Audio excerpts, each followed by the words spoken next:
It's been a year of struggle for Sri Lanka, both economically and politically.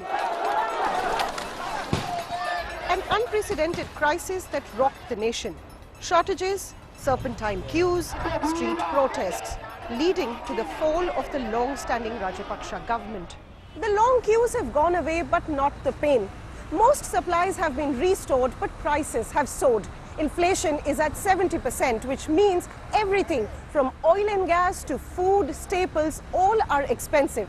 An average grocery bill has tripled in the last 6 months. Vasanti, a housewife, says cutting down on food is the only way. Since the flour is expensive, we hardly eat bread, and instead we use rice. Businesses are facing a dual crisis. Government's decision to temporarily suspend imports of non-essentials means import-driven companies are hurt. Plus, the banks won't give them loans. Samita Pereira runs an imported motor parts dealership.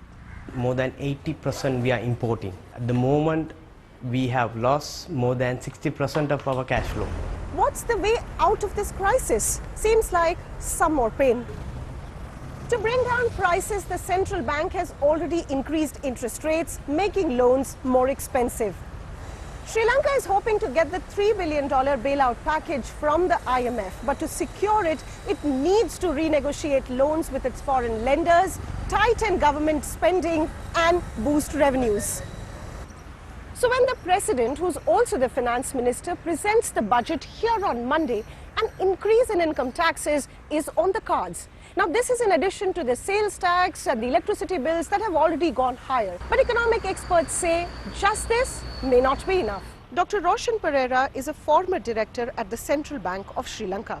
Government revenues have to increase by something like 60 to 70%. I don't think in the history of Sri Lanka we've managed to do that kind of revenue increases. But of course we're talking about non-tax revenues as well. Colombo's gall face became the center of people's demonstrations and of their sufferings.